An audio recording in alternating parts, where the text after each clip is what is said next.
It was a typical summer morning when the idea of an impromptu road trip came to life. Mark, the ever-enthusiastic adventurer among us, had thrown the idea into our group chat. "Road trip, anyone?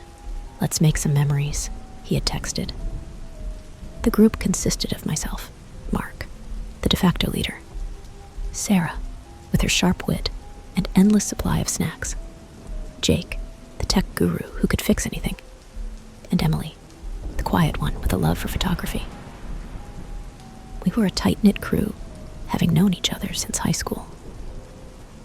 By evening, we had piled into Mark's trusty old van, a vehicle that had seen better days, but had an uncanny reliability. The plan was simple: drive through the night, make a few stops at scenic spots, and return home by the next evening. Little did we know, this trip would be anything but typical. As we left the city lights behind, the excitement was palpable. Mark had curated a playlist of our favorite songs, and Sarah had brought enough snacks to feed a small army. The open road stretched before us, full of promise and adventure. The first few hours flew by in a blur of laughter and singing along to classic rock tunes. We shared stories, reminisced about old times, and made plans for future get-togethers. The landscape around us was mesmerizing. Vast, open fields dotted with wildflowers, interrupted only by the occasional cluster of trees. However, as night fell, a sense of unease began to settle in.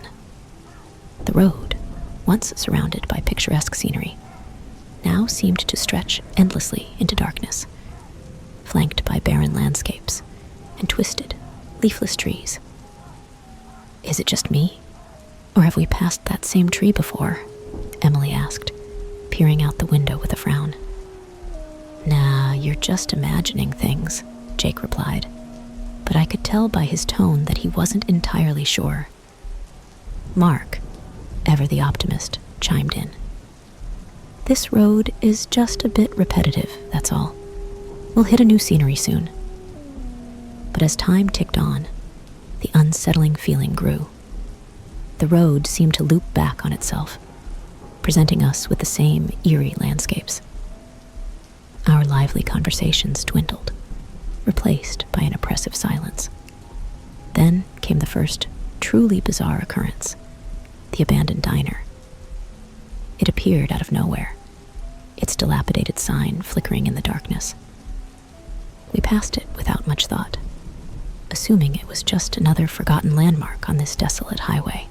However, when we passed it again an hour later, we knew something was amiss. This time, Mark slowed down, his brow furrowed in confusion. "Didn't we just see this place?" he asked, more to himself than to us. "Yeah, we definitely did," Sarah replied, her voice laced with concern. "Maybe we should stop and figure out what's going on." We pulled into the diner's gravel lot, the van's headlights illuminating the building's peeling paint and boarded-up windows. The place looked like it hadn't seen a customer in decades. Mark was the first to step out, his curiosity getting the better of him. "Hello?" he called out, but the only response was the sound of our own uneasy breathing. We explored the perimeter of the diner, finding nothing but broken glass and the remnants of what once might have been a bustling stop for travelers. The place felt stuck in time, a forgotten piece of history that the world had moved on from. After a few minutes, we piled back into the van, unease turning into mild panic. Mark tried to lighten the mood. "Well, that was creepy, huh? Let's not stop again until we're out of this area." We continued driving, the road seemingly stretching into infinity. The GPS, which had been our guide, now flickered and glitched, unable to pinpoint our location. Our phones, too, were rendered useless, devoid of any signal. "That's it. I'm turning on the radio. Maybe we can catch a weather report or something," Jake said, reaching for the dial. But instead of music or news, the radio emitted only static, a harsh, grating sound that seemed to fill the van with an invisible weight. "We're in a dead zone, guys. Just a really big one," Jake tried to rationalize, but his voice lacked conviction. Hours passed, each minute stretching longer than the last. Our conversation ceased, replaced by a heavy silence, punctuated only by the sound of the van's tires on the asphalt. Then, as if to mock our growing desperation, the diner appeared again. This time, its door was ajar, swinging gently in the night breeze. "We have to check it out," Sarah said, her voice firm. "There might be a phone or something inside." Reluctantly, we agreed. The diner, once a mere curiosity, now seemed like a beacon in the unending darkness of the highway. We entered cautiously, the door creaking ominously as we pushed it open. Inside, the diner was a time capsule.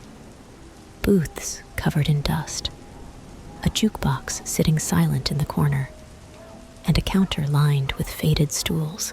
We split up to search the place, looking for anything that could help us.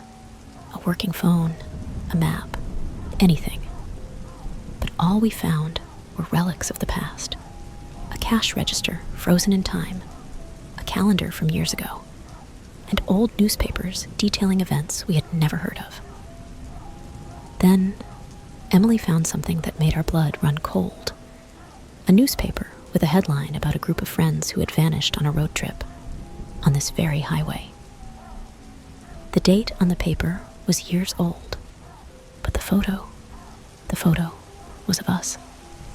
Panic set in, and we rushed back to the van, the diner disappearing into the night behind us. We drove in silence, the weight of our situation settling in.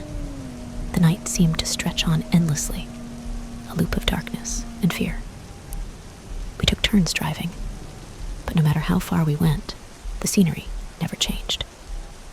Then, as suddenly as it had begun, the night ended. The sun rose, casting light on a familiar landscape. The GPS flickered back to life, showing our intended route, and our phones beeped with missed messages and notifications. We didn't speak of what happened, not then, and not ever. But the memory of that night stayed with us, a haunting reminder of the road that had almost trapped us forever. As we returned to our normal lives, the fear lingered. We had experienced something unexplainable, something that defied logic and reason. And though we never spoke of it, we all knew that the road trip had changed us in ways we couldn't quite understand. We were the lucky ones, we told ourselves. We had escaped the never-ending road, the loop of time and space that had almost claimed us. But sometimes, in the quiet moments before sleep, I wonder what would have happened if we hadn't. Would we have become like the diner, forgotten relics of a time that had moved on without us? Or would we have vanished completely, becoming nothing more than a headline in an old newspaper, a cautionary tale of a road trip gone wrong? I don't have the answers, and I'm not sure I want them. Some things are better left unknown, mysteries that are meant to remain unsolved. But one thing is certain: I'll never look at a road trip the same way again. The night was unusually dark, the kind of darkness that feels almost tangible, as if you could reach out and touch the shadows that dance just beyond the reach of your headlights. I was driving down a lonely rural road, the kind that seems to stretch on forever, with nothing but the sound of the engine and the occasional lonely cricket to keep me company. That's when I saw him, a solitary figure standing by the side of the road, his thumb outstretched in the universal sign of a hitchhiker in need of a ride. Normally, I wouldn't stop. You hear too many stories, too many warnings. But something about him seemed different, harmless even. He was just a kid, really. Couldn't have been more than 19 or 20. "Hey there," I said, as he climbed into the passenger seat, trying to sound friendly. "Where are you headed?" "North," he replied, with a smile that seemed genuine. "As far as you're willing to take me." I nodded, and we set off. He was quiet at first, but as the miles passed, he began to open up. His name was Alex, and he had stories. Oh, did he have stories? They were the kind of stories that make you laugh, make you think, make you forget about the time. But as he talked, I began to notice something strange. His stories, as outlandish as they were, all had a common thread. They were connected to this very road.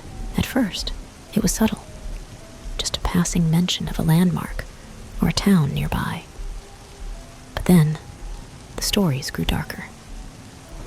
"There was a woman about 10 years back," Alex said, his voice dropping to a whisper. "She picked up a hitchhiker on this road, just like you did. They found her car in a ditch 2 days later, but no sign of her or the hitchhiker." A chill ran down my spine, but I tried to laugh it off. "You trying to scare me, Alex?" He just smiled, that same disarming smile, and continued. "And then there was the young couple on their way to a wedding. Their car was found abandoned just a few miles from here. No trace of them was ever found." The stories continued, each more unsettling than the last. They were all about disappearances, accidents, unexplained events that had happened on this very stretch of road. With each tale, I felt the atmosphere in the car growing heavier, the darkness outside seeming to press in on us. I began to feel uneasy, the rational part of my brain telling me that this was just a coincidence, that Alex was just a kid with a knack for storytelling. But another part of me, a primal, instinctual part, was screaming that something was very wrong. "Alex," I said, trying to keep my voice steady, "how do you know all these stories?" He turned to look at me, and in the dim light of the dashboard, his eyes seemed to flicker with something unidentifiable. "I've been around," he said simply. That's when it hit me. The realization that chilled me to my core. These weren't just stories. They were confessions. I wanted to stop the car, to let him out and drive away as fast as I could. But I was afraid of what he might do if I confronted him. So I kept driving, trying to think of a way out of this. The road seemed to stretch on endlessly, the trees on either side like silent witnesses to the horror that was unfolding in my car. I could feel Alex's eyes on me, his gaze heavy and unblinking. And then, just as I thought I couldn't take it anymore, he spoke again. "There's one more story," he said, his voice barely above a whisper. "The most important one." I didn't want to hear it, but I couldn't stop myself from asking. "What story?" "The story of the driver who picked up a hitchhiker on a lonely road," he said, his eyes locking with mine. "The driver who realized too late that the hitchhiker was the ghost of someone who had died on that very road." My heart stopped. "Are you saying you're..." But before I could finish, Alex vanished. One moment he was there, the next he was gone, as if he had never been there at all. I slammed on the brakes, the car screeching to a halt. I was alone, the only sound my own ragged breathing and the distant cry of a night bird. The realization hit me like a physical blow. Alex had been a ghost, a spirit bound to this road, reliving his own death over and over again. I drove home that night, my mind a whirlwind of fear and confusion. I didn't sleep, couldn't sleep. The next day, I did some research, and what I found confirmed my worst fears. There had been a young man named Alex who had died on this road, a victim of a hit and run. He had been hitchhiking, just like he had been when I picked him up. I don't drive that road anymore. I avoid it at all costs.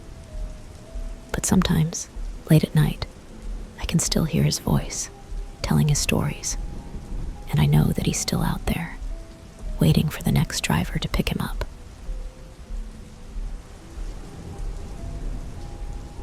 I had always found comfort in the quiet hum of my car's engine, a soothing soundtrack to my late-night drives home. But tonight, that familiar sound was overshadowed by a growing sense of unease. It started with a glimpse in my rearview mirror, a car, headlights blazing, a little too close for comfort. Probably just someone in a hurry, I muttered to myself, trying to shake off the feeling. I focused on the road ahead, the lines on the asphalt blurring under the steady glow of the streetlights. But the car remained, a constant presence in my rearview mirror. Every turn I took, it followed. A coincidence, I told myself. They must be heading in the same direction. But as the miles stretched on, and the roads became more deserted, doubt crept in. Okay, this is getting weird, I said aloud, my voice tinged with nervous laughter. I decided to test my theory, turning down a road I knew would circle back. The car followed, its movements mirroring mine. My heart began to race, my hands gripping the steering wheel a little tighter. "Who are you?" I whispered, more to myself than to the phantom pursuer. The chase continued, the car always there, always just a little too close. I tried to see the driver, but the glare of their headlights obscured my view. Were they following me intentionally? What did they want? "I'm not playing this game," I declared, my voice rising in defiance. I accelerated, my car speeding along the winding road. But no matter how fast I went, the car kept up, its presence looming larger in my mirror. Then, something even more unnerving happened. The car disappeared. One moment it was there, the next it was gone, as if it had never been. I scanned the road behind me, but there was nothing, just the empty night. "Okay, now I'm losing it," I said, my voice shaking. The relief I should have felt was replaced by a deeper, more profound fear. Had I imagined it all? I slowed down, trying to collect my thoughts. But then, just as suddenly, the car reappeared, closer than ever. I gasped, my foot slamming on the brake. The car behind me did the same, its tires screeching in the still night. "This can't be happening," I stammered. "Cars don't just disappear and reappear." I took a deep breath, trying to calm my racing heart. Think. What do you do? The answer came to me. I needed to lose this car to get away from this nightmare. I turned sharply, taking a road that led towards the town. The car followed, its presence more menacing than ever. The streets were deserted, the town seemingly asleep. I drove aimlessly, turning down random streets, hoping to confuse my pursuer. But it was no use. The car was always there, always following. I felt a surge of panic, a primal urge to escape. I pushed my car faster, running red lights, ignoring stop signs. I had to get away, had to find safety. But then, the unthinkable happened. The car sped up, coming alongside me. I turned to look, my heart in my throat. And that's when I saw it. The driver's seat was empty. I screamed, swerving away from the phantom car. It It matched my movements, staying right beside me. I looked again, hoping I had been mistaken, but the driver's seat was still empty. "Who are you?" I cried out, tears streaming down my face. "What do you want from me?" The car didn't respond, of course.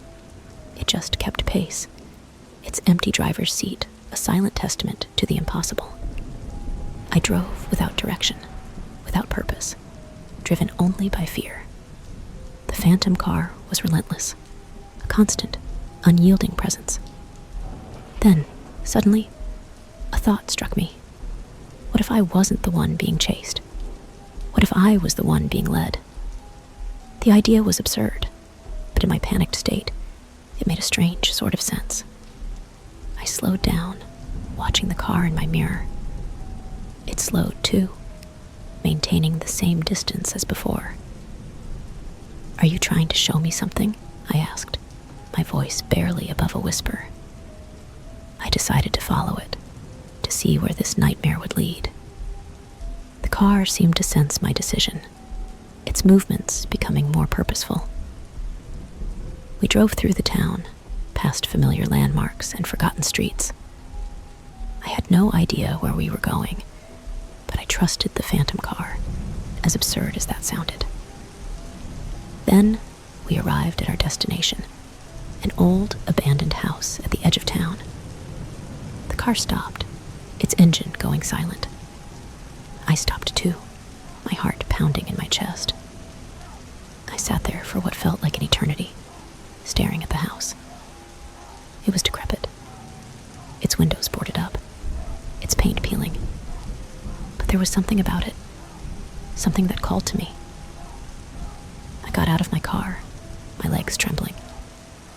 The night air was cold, the silence oppressive.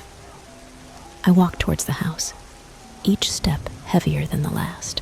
The front door was ajar, hanging off its hinges. I pushed it open, the wood creaking under my touch. Inside, the house was dark, the air thick with dust and decay. I fumbled for my phone, using it as a makeshift flashlight. The beam of light cut through the darkness, revealing a scene of long abandoned ruin.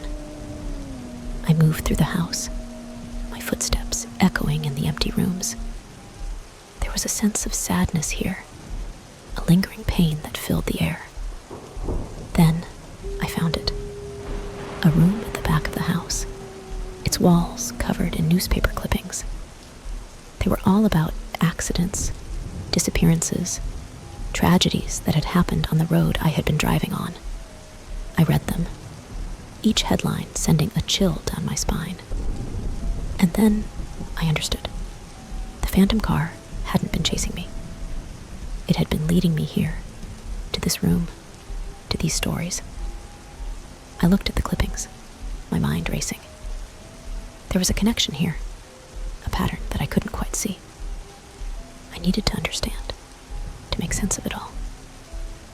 And then I heard it, a sound that made my blood run cold, the sound of a car engine starting up outside. I ran to the window, looking out into the night. The phantom car was there, its headlights blazing. And then it drove off, disappearing into the darkness.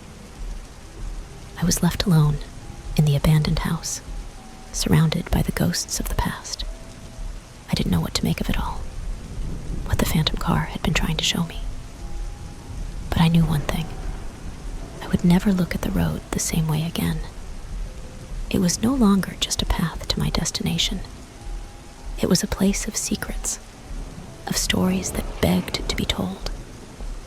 And I would tell them for as long as I could. Because somewhere out there, the phantom car was still driving, still leading someone to the truth.